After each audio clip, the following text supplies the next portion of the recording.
Good afternoon, everybody, and welcome to the Tuesday webinar series, Chiropractic Economics, webinar for doctors of chiropractic. I'm Daniel Sosnowski, Editor-in-Chief of Chiropractic Economics. Today's webinar, Discover How to Pack Your Office with New Patients, is sponsored by Mudlick Mail. And as always, our program is being recorded and will be archived at Chiropractic Economics website, chiroeco.com/webinar for 1 year. Our expert is on board here today to speak with you. And when his presentation is complete, we will follow with a question and answer period. You can submit questions throughout the presentation by clicking on the appropriate icon on the right side of your screen. We'll do our very best to get to all of your questions. If we run out of time, we'll forward the remaining questions to our expert and then notify you via email when the answers are posted on our website, chiroeco.com/webinar. Our presenter today is Tim Ross, the president of Mudlick Mail, who is here to help you understand the ways in which you can improve customer acquisition and retention for your practice. Tim, thank you for taking the time to participate in our webinar and for sharing your expertise with new patient acquisition and helping our audience understand how they can maximize their online presence and use tactics like direct mail and referrals to gain more patients. Before we get started, Tim, please give us a brief background on yourself and your work with small business marketing. Well, thanks, Daniel. I appreciate it. It was great being here. Little information about us. My name is Tim Ross, president of Mudlick Mail. We are I am one of the owners of the fastest growing small businesses in the country. We do specialize in chiropractic and medical advertising.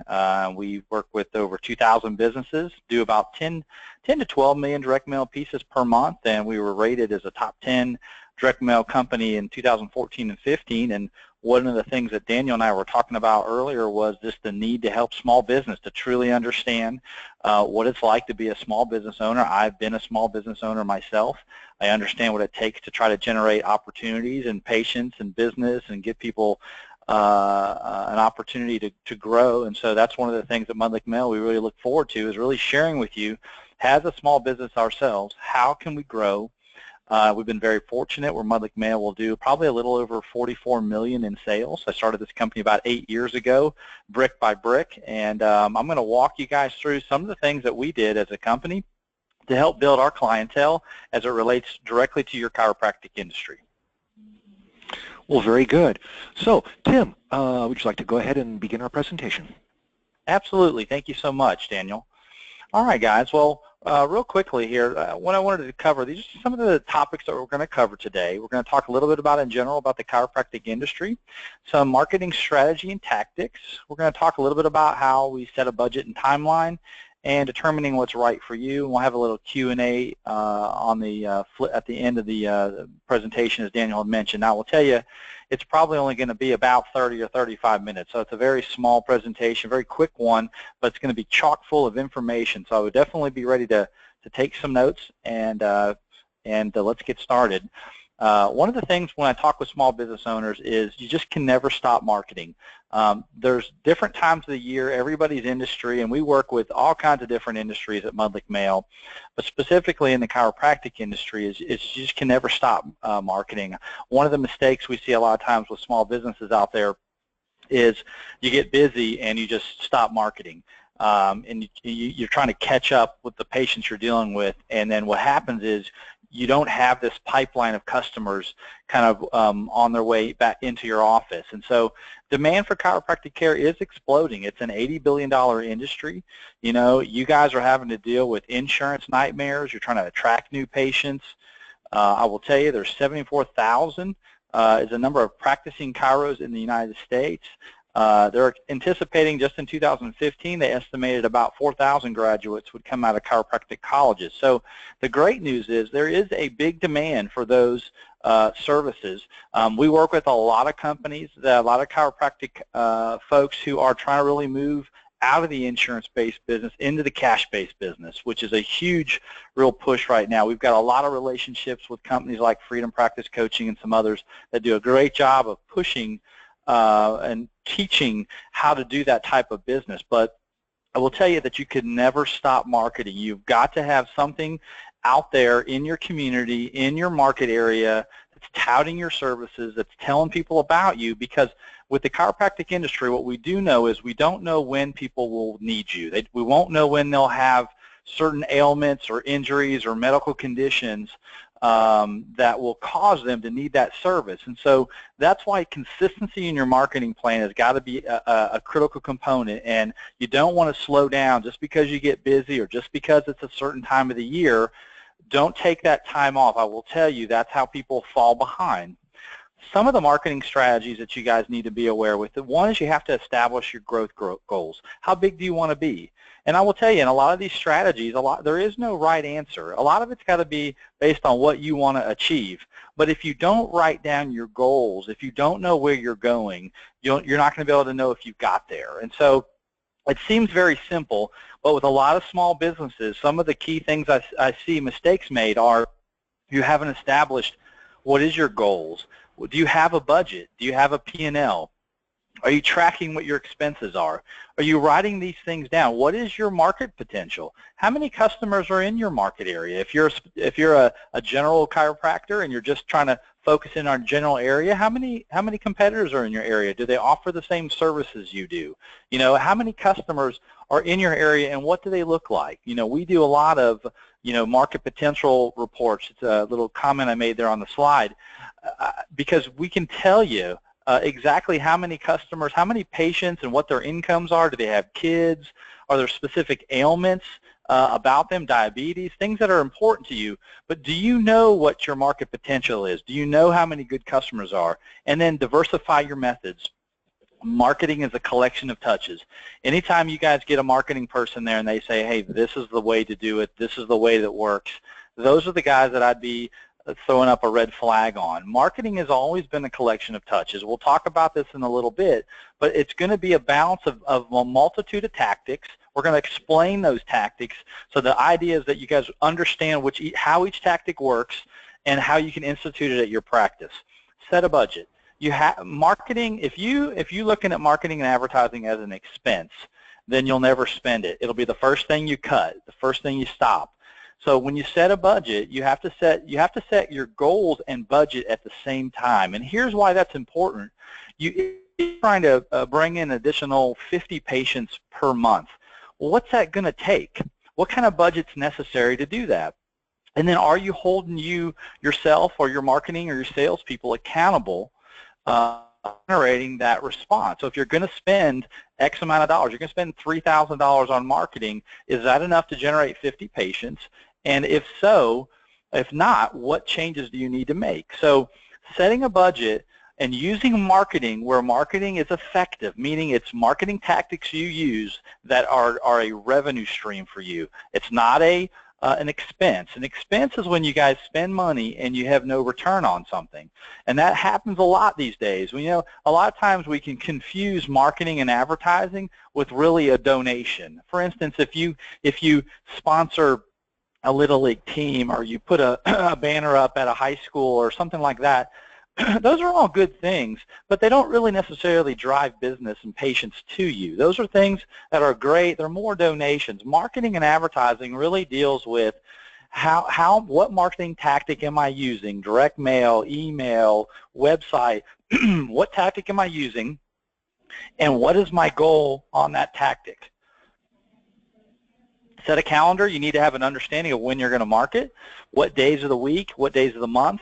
And that may be based on how your practice flows. If you have a very busy beginning of the month, then you can't do the beginning of the month. Then maybe you put your marketing towards the end of the month. So setting a calendar, setting a budget, establishing growth goals, again, just puts a plan together. And then data collection. Before you start marketing, who are you marketing to? You know, are you going to reach the people that you're trying to with the tactic you're using?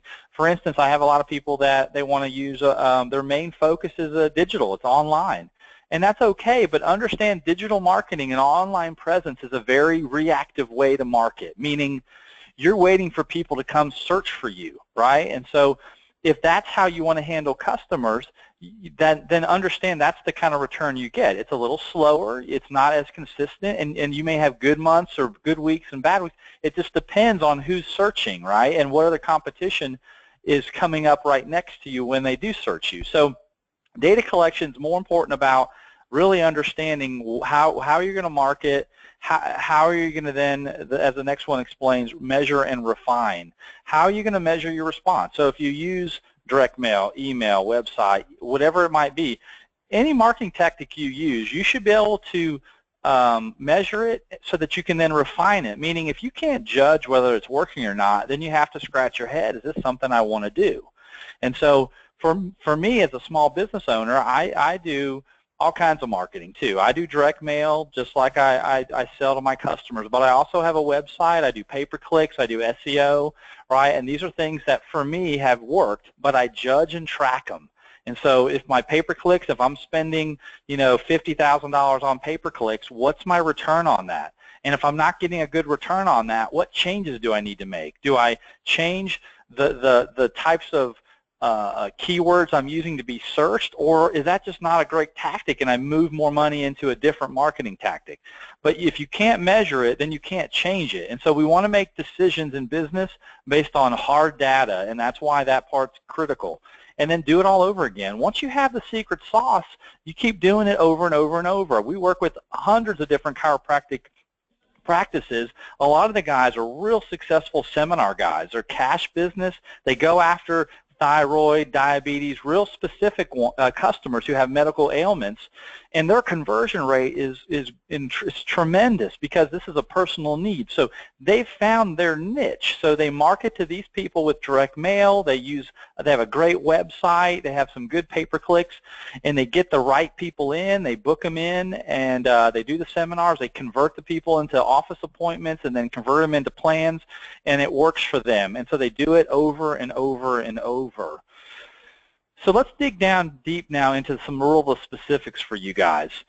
Patient acquisition, and that's really important. No business can survive without bringing on new patients, right? It doesn't matter really what industry, and we work with industries, all kinds of different industries. And the same thing is true for all industries, is that we've got to always have a stream of new customers coming in. We've got to have the pipeline full. So let's talk about ways you can do that. The website and the SEO. I just want to make sure everybody, I'm sure, has a website, but the idea of a website is it's really probably the first thing most people look at when they're looking at a new business. But the key is, how much money do you really got to put into that site? I've seen people spend tens of thousands of dollars on their website, and the amount of traffic and the amount of customer conversions doesn't justify that kind of a high spend. And so what I recommend a lot of folks is, you can put all the bells and whistles you want on it. It becomes a personal choice. But for me, I'm very much make decisions based on dollars and cents. And to me, it's customer conversions.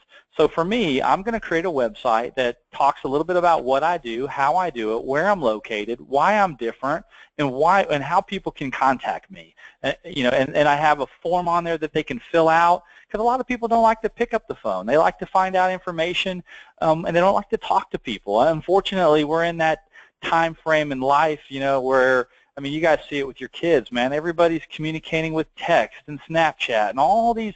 We have figured out all kinds of ways not to talk to people. So in our world, for me at Mudlick Mail, we have forms. If you go to our website at mudlickmail.com and you wanted to get some more information, guess what? I have a chat feature in there where you don't have to talk to any of my guys. You can just put your questions in there, or I have a form. You can fill out a form and send it in, and we'll take your information and we'll send you some information, and then we'll call you. So on your website, the SEO is search engine optimization. That just simply means can people find you? Are you searchable online?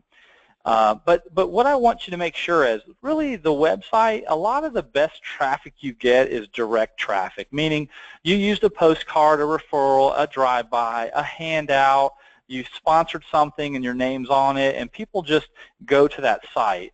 SEO refers to being searchable.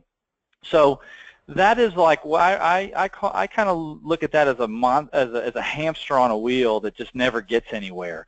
I have spent tens of thousands of dollars on search engine optimization. And I will tell you, for large companies, right, it's a very important part of it. For small companies like us, and companies that do a lot less than us, you just want to make sure that you're searchable, people can find you.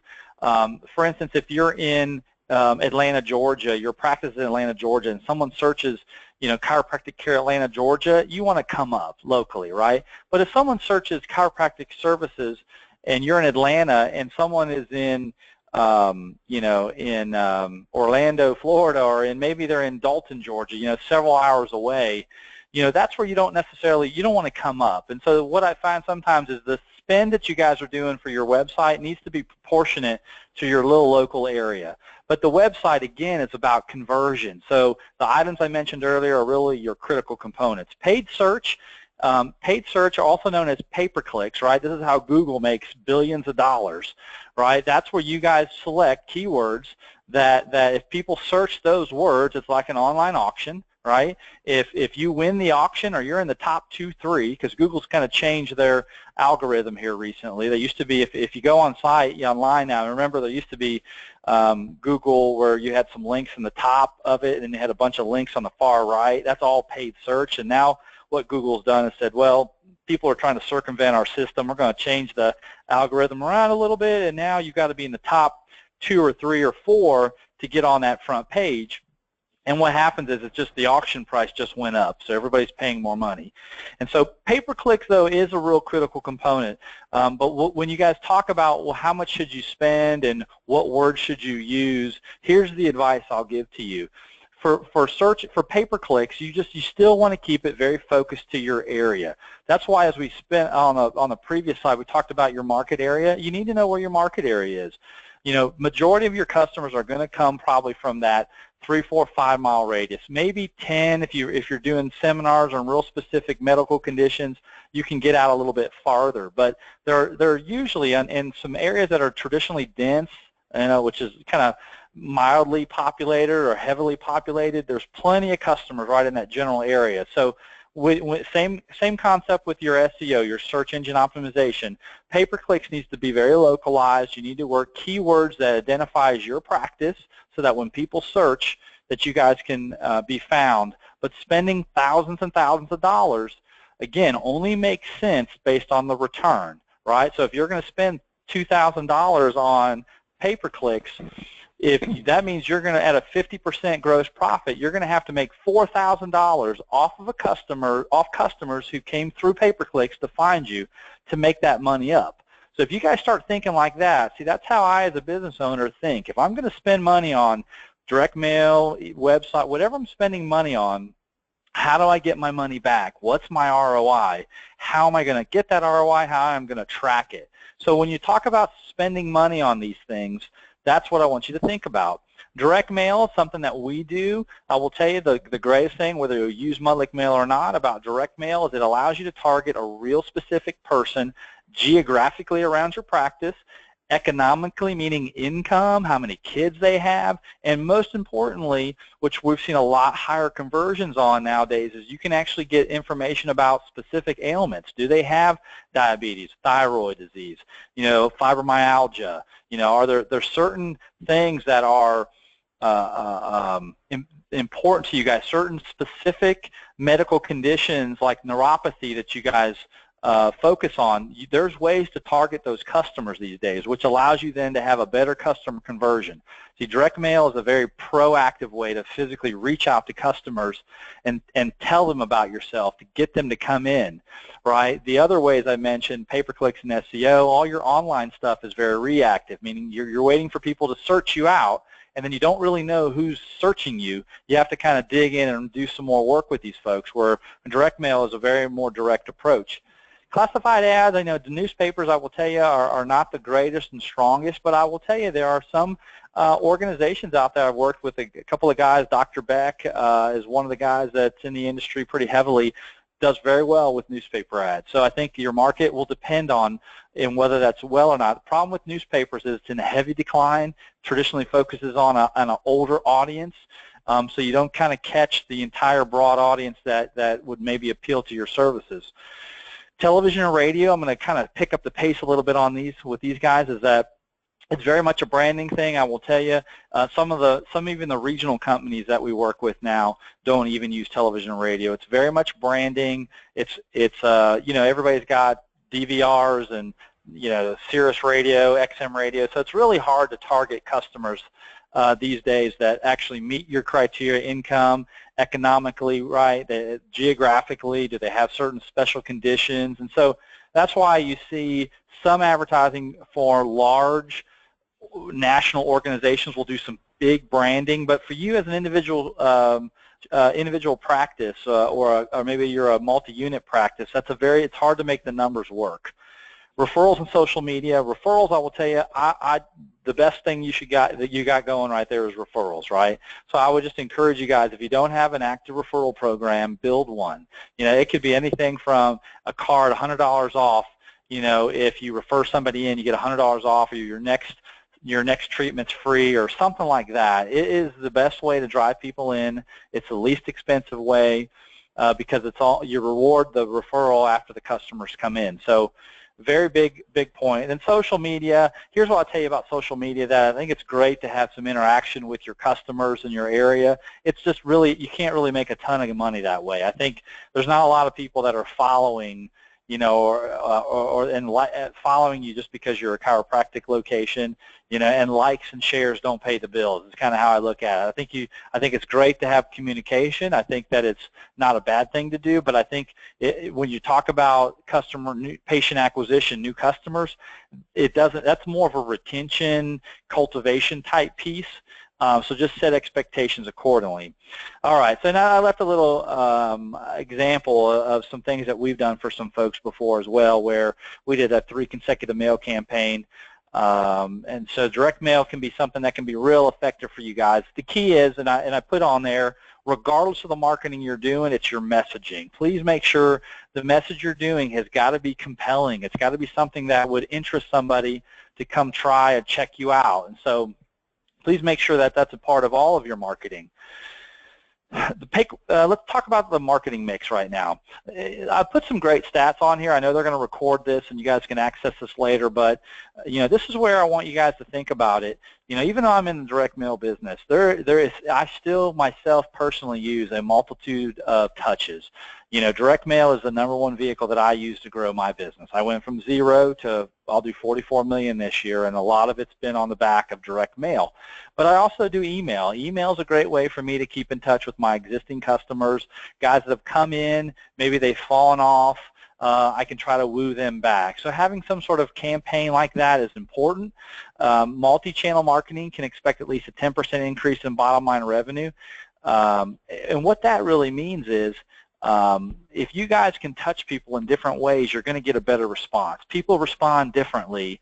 Some like direct mail, some like digital email. Some will get the direct mail piece, then go to your website, and then they'll see something they like, and then they'll call you. Some people will get your direct mail, and maybe they find a neighbor that knows that goes there. So there's just a lot of ways you can do this, but we know that 79% of consumers are acting on direct mail. That's why, again, whether you use Public Mail or not, I get a lot of doctors asking me, well, how do I know it hits the right person, and how can I track it? And even if you look at a lot of the reports about the millennials these days, it's not just the baby boomers, but the millennials. They're big mailbox people. So it helps you. Their conversion rate for email, if it's an existing person, is really good. For people that aren't necessarily existing customers, it's not as good. So just have that marketing mix. And really, to me, as a summation of marketing mix, you need a basic website that shares your information, where you're located, what you're all about, what your specialty is, maybe some sort of compelling reasons for them to try you, how you're different. Easy way to contact you, whether it be a phone number, whether it be a form on your site. One of the things I see that I hear about all the time, one of the things we do at Mudlick Mail is we actually help listen to some phone calls, and we help the doctors and the front counter staff improve their customer conversions, because we kind of hear how the conversations are going. When you start getting phone calls that are all going to voicemail, and are going to voicemail at the middle of the day, I know with small businesses, sometimes you have no choice. You can't hire a bunch of help. Question for you then becomes, what is that message, and how fast do you get back to that customer? And so if you're not getting back with that customer in less than an hour, imagine you as a consumer, you're excited, you want some information. How quickly do you get put off by not getting, when someone doesn't get back to you, right? Eventually, that newness, that excitement starts to dwindle down and dull. And so anyways, it's very important for you guys that that conversion rate of all the tactics you're using, that you have very good, strong customer response, you get interaction with the customer as soon as possible. Different things that you guys should be considering when you're looking at your marketing tactics. How do you know that you're targeting the right audience? There's a lot of things that you guys need to consider. One is age. Obviously, the older folks get, the chiropractic services become more and more important because there's a lot of healthy lifestyle reasons to have adjustments, but it's not just that. Great chiropractic centers are providing diets, they're providing supplements, they're providing stretches. My son recently went to go see a gentleman, and it's about deep tissue massage now, right? Going into real specific areas, the electrotherapy you guys do, that's great. The stretching, the core, people don't realize how important the core is. And what is a core? And so, again, age is relative because as older folks get older, it's real critical, but I will tell you, kids, especially those have athletic, parents have athletic kids, it's just something that's important. But who is your audience, right? Household income.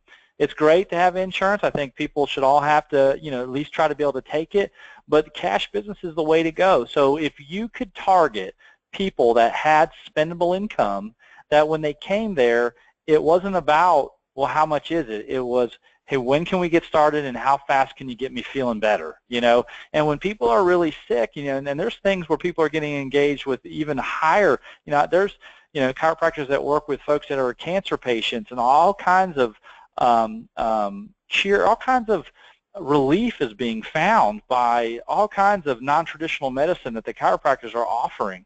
And so you just got to find the people that can pay for it, and so that's a real critical component.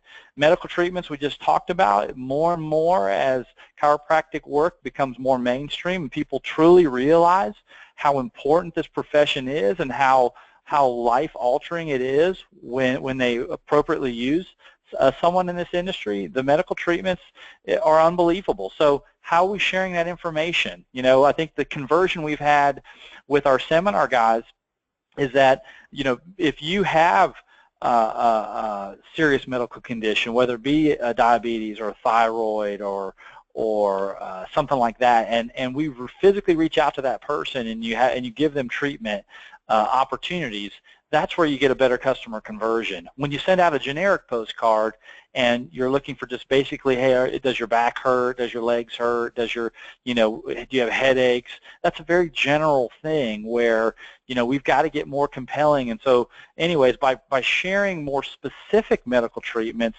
like I mentioned on here, type 2 diabetes, obesity, weight loss, when you get real specific, it's more personal with the right customer who's got the financial wherewithal, that's in your geographic area, is a person who you can convert and will become a great paying customer. So being able to target these items that you see on the screen helps us really figure out where your customers are coming from, and that's a big part of what my team does. And any marketing that you're doing, you guys should really make sure that they're able to share that information with you.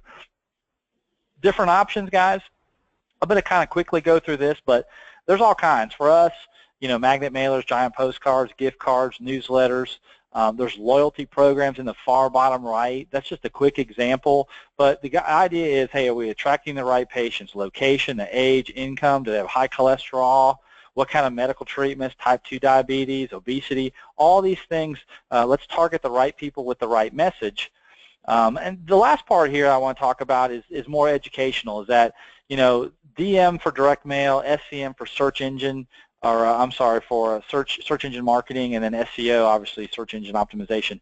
So for you guys, when you're looking at doing your marketing spend, just understanding what's the best way to attract the right kind of customers. The biggest thing I'll leave you guys with is the ability to target. How can you proactively reach out and target very specific people that meet the criteria you're looking for to become a new customer? Not just a new customer or a new patient, but the ones that have a higher incomes. These are the ones that are going to be more loyal to you. These are the guys that are going to not just come in once and get the free adjustment or the free x-rays or free consultation and leave, But wouldn't it be great to get the kind of customer that comes in that's got some kind of medical ailment, has the financial wherewithal, it's not inconvenient because they live close by you, and these are the ones that can come in. And so that's where, again, that's where direct mail does a really good job for you. But if you're using some of these other marketing tactics, just make sure that you can target them and you can track it and you can get the right kind of customer. Patient retention, again, another critical component. You know, how are you retaining customers? And this is where some of those digital components become really good. So database mailings are important. So hopefully everybody when you have customers coming in, you're getting their information, their name, their address, city, state, zip, right? You're getting a phone number and email address. And this is a way for you to keep in contact with that customer, right? Thank them for coming in. Notify them of any great programs or classes or anything else that you guys can offer that you think that might benefit them. It's a way to keep in contact with them on appointments, and maybe somebody skips their appointments. I know with my son's chiropractor, he does deep tissue massage and stretching. I get text messages all the time saying, hey, your appointment's coming up on Wednesday at 2 o'clock. If you can't make it, call us at this number to reschedule. So very proactively reaching out, letting us know when it is, and giving me a way to make a phone call and reschedule if I have a conflict rather than just not showing up at all. So make sure, again, that you're gathering this information. Email marketing works out. Again, it's very inexpensive to go after existing customers and explain some of the services you're offering or the fact that they missed an appointment, you'd love to reschedule them, something like that. And then that's where, as we mentioned earlier, social media gets tied into it, where, you know, this is where you have existing customers. You can get them onto your Facebook page. You can share them in a lot more in depth about things that are of interest to them, and a lot of it may be nutrition-based or stretching or things that you should be aware about in their environment, or, you know, that's when you can use social media to your advantage. And then again, loyalty programs. You know, when a customer comes in, how do you get them to come back in more than once? Do you have bundled programs when they can come in and they can purchase 5 or 6 visits at one time at a reduced rate? Do you bundle in any kind of supplements, or is there any massage that's worked in there? But what are your loyalty programs to keep people excited and coming in? And then last is phone training. You know, one of the main things that I see is, how do we handle the customers? So whoever's handling the calls, they're your first line of defense, right? They're your first line of offense, I should say, right? Are they answering the calls the way you want to? Thank you for calling XYZ. How can I help you? Or do they have a pleasant tone? The biggest thing is, if any marketing has gone out, is that person answering the phone, do they understand what the marketing is? What are the offers? What are the specials? What is the strategy on that marketing piece? Am I trying to book an appointment? Are there questions that I need to ask that potential patient before they come in to see if they qualify? You know, so is there a process?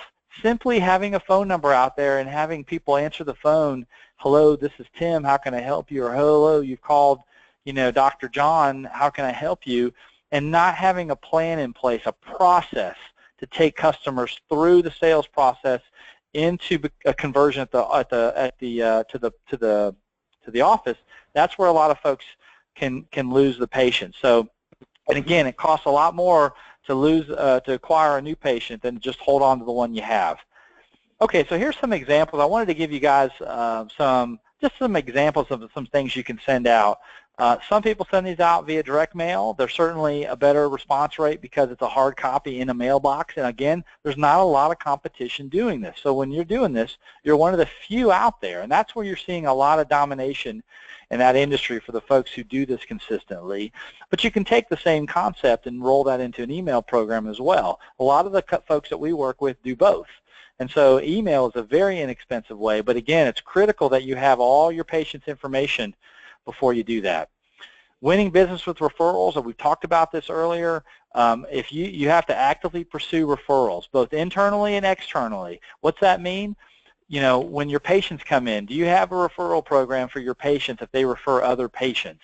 You know, that's the external way. The internal way is your staff. Is there anything that your staff can get if they refer somebody? I work with a lot of dental clients, and they've got great programs out there where if a dental hygienist or anybody in the dental office refers a customer, that dentist will give that person up to $50 once they've paid for their first visit. And so what a great incentive. You know, it builds a lot of positive feelings in the office.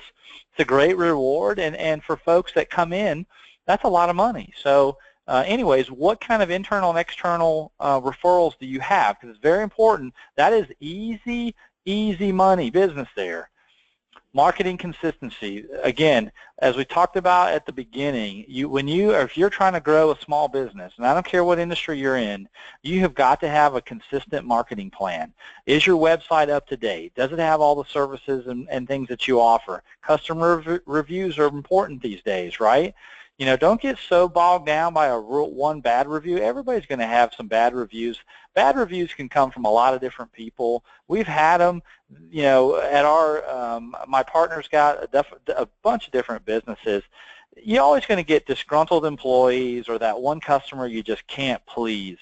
People are kind of aware of that. So the idea is if you have a couple of reviews that really show off what you offer and how you do it, it's great to share it on there. You got to be fair, but it's great to have on there. Direct mail, if you're looking for a consistent monthly program, you've got certain seminar dates. It's, again, direct mail, as we've talked earlier, it's a great way to proactively reach out to a really specific person, very trackable. Email marketing. You've got an easy, inexpensive way to touch customers. What are you doing? What kind of information are you sharing with them? I think if you want to build value with your customers, you've got to be able to share with these guys something different. What makes you unique? Why, you know, yes, I want to come back in for service. Yes, you can send me reminders. We missed you. But also, don't make it just salesy. Give them some meat. Tell them about some great stretch or some great healthy food or some good supplement or something that they can kind of realize, God, this guy's an industry expert, man. It is some great information. Database mailing, again, whether it be email or you use a physical postcard, you have your patients in front of you. So just because they don't show up, that don't come in or haven't been in a while, doesn't mean you can't win them back. And so that database mailing is important for you to be able to bring those customers back in. Social media, again, if you're going to use it, it's a great way to keep in touch again with existing people. It's not a huge money maker, but it can allow you to share a lot of personal stuff. You can be a lot more detail-oriented with things you want your customers to know about, but you have to update it. If you just put it out there and you never do anything with it, it's just a waste of time. So if you're going to do it, just make sure you make some updates a few times. Paid search, we talked about that. You need to review that quarterly. If you're spending $400, $500, $600, $1,000 a month, don't just set it and forget about it. You know, whoever's handling that for you should be able to give you a pretty good review, a report every single month. Hey, I spent $1,000. How many customers did that generate? How many clicks? How many opens? How long were they on the website? What's my bounce rate, right? A bounce rate meaning how many people hit my site and bounced off because they got the wrong place. Those are pay-per-click. That's all negative keywords. If you're getting people coming onto your site and bouncing right back off, that means they searched something, found you, and it was not what they expected, and they went right off. Well, if that becomes a consistent problem, that's where whoever handles your pay-per-clicks needs to say, hey, listen, take that word off. Meaning, if someone searches for, you know, let's say they search for a pill, right, and pill lands on Dr. John's chiropractor. But every time someone with pill lands on your site, they bounce. Well, then if anyone searches pill in your area, you don't want them to find you. You know, you become a ghost, and they can't use that word to find you. And so real important that you really analyze the pay-per-clicks, and whoever you're using as a provider, if they know what they're doing, they should be able to tell you exactly how many people landed on your site, how long they spent on your site, what your bounce rate was, and then if you have forms on your site, which I encourage you, like little forms that they can fill out for more information, that helps you track your conversions on your website. The last thing is referrals on there. Again, if you're not asking daily, guys, then you're missing out on low-hanging fruit. As we kind of finish off the presentation here, we just got a few more slides. Tracking and measuring is really important. You know, I can tell you all day, it's easy for me from a postcard perspective because I can track it all the way to the mailbox. I can track, I put a local call tracking number on there so I know how many people have called in on the number, so it's easy for me to track. It can generate a very good response rate. But for you guys, here's some other things to be important to be aware of. One is coupon counting. Understand in your industry, people don't traditionally bring in those postcards. You know, when you get higher income people in there, they're calling, they're coming in, they're using those cards just as a reference to find your website, to find you, to book an appointment. And so we've got to be able to track and measure your success other ways, which we'll talk about in a few minutes. Phone calls is one of those ways. How many calls? So I don't care whether it's email marketing, whether it's a website, whatever marketing you're doing, call tracking numbers are very inexpensive. They're free for our customers, but it's a local number. It allows you not only to see how many people are calling, but more importantly, it allows you to record those calls so you can listen to see how those calls are going. That way, if what we've been able to do at Mudlick Mail is we can listen in early on phone calls, early on marketing campaigns, and if there's a problem with the person answering the phone, let's fix it the first week. Let's not wait till the end of the campaign, 3, 4, 5 weeks later, and then identify the problem, because then we wasted all that money. So call tracking numbers are great for all your marketing tactics. And sales. How many, I want to know what sales generated from the marketing tactic I used. That's kind of how I gauge it, whether it's a website, an email, a direct mail, pay-per-clicks. I want to figure out exactly what sales, what converted dollars came through that marketing tactic. And if I can't do that, then that's where I'm going to evaluate whether or not I should use that.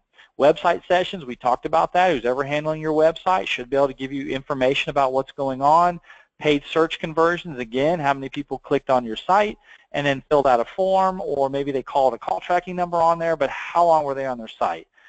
How many referrals? You guys with your staff, you should stack rank your staff. How many people are actually giving referrals? Most people, I hate to say it, I wish it was like a natural thing for people, but if you'd be surprised if you just incentivize people and said, listen, you can get a $20 gift card to Chili's or a $20 Visa gift card for every referral. You'd be surprised how fast staff all of a sudden become your biggest advocates out there. And then evaluating your patient count month over month, year over year. Are there certain months that are better or worse? Which ones are stronger or weaker? And the ones that are weaker, what things can you change from a marketing or a process standpoint to make it like the other months? We've got a lot of customers who market heavier during those months where they're lighter, right? And then you've got others that maybe market a little bit lighter during those heavy months. There's, again, as long as you're understanding how the customer flows of your business, you shouldn't be guessing. You should know going in, hey, this is what I expect for June, and so you should be almost able to walk through it and know exactly what you should be expecting. Email open and close rates, again, something you guys should easily be able to track with the person who's doing that for you. If you're doing it through a Constant Contact, Constant Contact is a great company. It's very inexpensive. We started using that ourselves until we had a marketing team that we put on board. But Constant Contact tracks your opens. It handles all your unsubscribes. It's a very easy way. They've got built-in templates. It's got a lot of great data.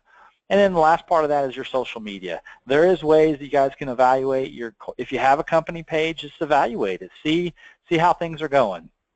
Just another example here, if you use tracking numbers, usually companies have ways you can listen to inbound calls. I will tell you, your ROI, your return on investment, will improve 30 to 50%.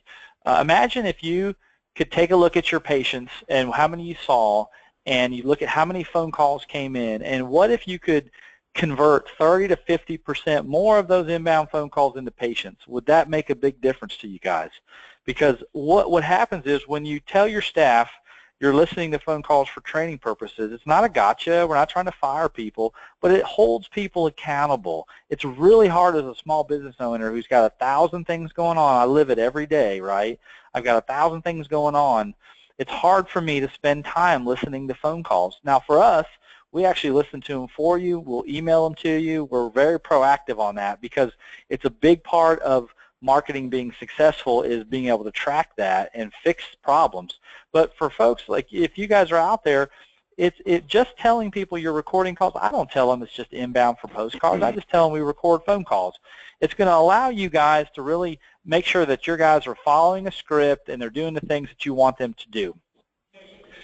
As we wrap up, guys, again, if you have a good marketing mix, it's postcards, emails, gift cards, website, the social sharing, all these things together is going to really be what's going to help you guys pack in more patients. There's a lot of companies out there that offer different things. I will tell you, for us, we have an advertise now, pay later. It's a zero down, no credit check kind of thing where people can get basically net 30. It allows you guys to get involved, not have huge capital outlays, and to begin your marketing. So if money is your issue, and it's always been something that stops you, there are programs out there, guys, that helps you. We've got one for ours that we work with a lot of our doctors on. It's a great way to get started and to eliminate that money as an excuse. Now's the time. Your industry is exploding right now. If you're not having one of the best years you've had, it's because you're not maybe doing some of these things that these other doctors are doing. I've seen doctors who have gone from, doing $20,000, $30,000 a month. They're $1 million practices. It's amazing what's out there. So don't let the naysayers or the negative folks or, oh, it'll never be done that way. It's out there, guys. So that's a great program. Well, that's the end of the presentation, Daniel. I wanted to see if I could pass it back on to you for any questions and answers. Very good. Well, thank you, Tim. And this has been so informative. It's always so much fun to hear about an industry this complicated from the inside and from an expert like yourself. We've been collecting a couple of questions have been going along, and I've got a couple for you right now. Let me go ahead and give those to you. One doctor wants to know, and I understand that this question may need a lot of qualification, but what is the typical cost of a direct mail campaign? Yeah, and that'll vary. A lot of the doctors for us will simply mail about 5,000 or so postcards if they're going after a seminar, meaning folks that are going after diabetes or not hepatitis, diabetes, thyroid, things like that. Those things will range about 5,000 pieces. It costs you about $2,400, $2,500, which in our industry is pretty low. The key for you guys is to understand conversions too, is that every customer that, when our seminar guys do these, or our doctors that are going after these specialty patients, those patients are worth $3,000 or $4,000 a piece. So you can mail out 5,000, 6,000. If you get a couple of patients, it more than pays for itself, not to mention the referrals. So great question. The more saturation type people that are really not going for a specific ailment, it can be less. Most people will mail around 8,000 to 10,000 postcards, and that cost could range anywhere between $1,500, $1,600, $1,700 to as much as $3,000. Just really depends the volume of what you need to do. Gotcha. Okay, this is more of a general comment from a listener, and I just wanted to just quickly touch bases with you on it. You mentioned rewarding referrals with incentives like gift cards, and there were two aspects to that I think we wanted to differentiate. I believe that depending on state law, it may not be possible to offer patients any kind of incentive, but you can certainly offer your staff incentives for bringing in new business. Is that your understanding? Yeah, that's a great question. Staff, absolutely, and that reward can be whatever really the doctor or the owner wants to do. I've had guys as low as $10 or $20. I've had some give cash rewards, some of them give gift cards. So yeah, that will be dependent on, but it's just any little incentive. It makes a big difference. As far as patients go, that's a great one too. You definitely need to check in your state to make sure that it's possible. The dentists that I've worked with and some of the chiros that I've worked with, a lot of them, what they do is they put a credit on their account, and they don't physically give them something. They just discount a future service. And so yeah, but great response on your side though is definitely check with your state to find out what is allowed before you just randomly do it. Okay. One more question. What type of direct mail response rates are you seeing for chiropractors? What's the the ROI on that? Yeah, that's outcome? a good question as well. Most of the doctors that we see are seeing anywhere between 0.5% to 1% on direct mail. Now, direct mail does have a tail, meaning you get an initial response, and then over time, that response will increase. But majority of folks are seeing 0.5% to 1%. And then what I want all the doctors to walk away with is that think about your response more in dollars. It's not necessarily one or two patients, but how much money did the patients that did come in, how much did they spend? Because you might say, well, hey, I got 2 patients, 3 patients, that wasn't, I didn't get a 0.5%. But if those 3 patients collectively spent $15,000, right, and you spent $3,000 on your marketing, you got a 5-to-1 return. That's a big difference. So definitely make sure that you look at response rate from a percentage standpoint, but also from a dollar standpoint. Gotcha. Well, that brings us to 10 minutes to the top of the hour, and before we close, Tim, I understand that there's a special offer for those who are attending today's webinar. Yeah, absolutely. We like to encourage some folks. If you guys attended today, you get $100 off your order with us. Doesn't matter if you're an existing customer or not. You can simply go down to the information you see on the screen there, info@mudlickmail.com, and give us an email or give us a call at the number listed on the screen there, 855-427-6301. Just talk to one of our folks. I will tell you that I have been in business now for over 8 years. We've grown rapidly because of a one-on-one, personal, holistic relationship we have with our doctors. We're fanatical about the success. We don't have contracts. We don't have monthly fees. We are pay for performance, meaning we're going to get you in. We're going to tell you what works, what doctors around the country are doing. We're going to give you all that information for free. We're going to share with you the plan, and then if it's right for you and you're ready to go, we'll build a performance kind of a plan so you can see how well you're going to do, what to expect, and we'll be with you every step of the way. But certainly mention $100 off, and we'd love to have a chance to talk with you. Yeah, and when I was looking on your website earlier, I saw that you were offering a free market analysis. Are people obligated to buy anything if they request that? No, that's a great question. Absolutely not. You can simply give us a call and mention the webinar, or don't mention the webinar. If you call up and say, hey, listen, I own a chiropractic practice. I'm interested in getting some more information. Can you guys tell me a little about your program and how it may apply to my business? My guys will take your information down, your office, what kind of people you're trying to target. They'll build a marketing plan for you, where you should mail, who you should mail. They'll even build an ad for you and let you take a look at what it would look like. All that is free of charge. We don't charge a penny until you approve an order to go out. And even if you're not ready now, it's something that I would encourage you guys to get started for. Don't delay. Don't fall into that analysis paralysis. You're wanting to grow your business, now is the best time of the year to do it. It is an exploding industry, and I'm really looking forward to helping some people grow. Okay, well, hey, thank you so much, Tim. And at this time, we'd like to thank our sponsor, Mudlick Mail, and you, Tim Ross, for today's webinar. And to our audience, thank you all for attending. Remember, this webinar, including our speaker's PowerPoint presentation, has been recorded. If we did not get to your question during the webinar, the questions will be posed to our expert, and the answers will be posted shortly on our website at chiroeco.com/webinar. We will alert you when the webinar is available. Thank you again, everybody, for attending, and we look forward to seeing you next time. Have a great day.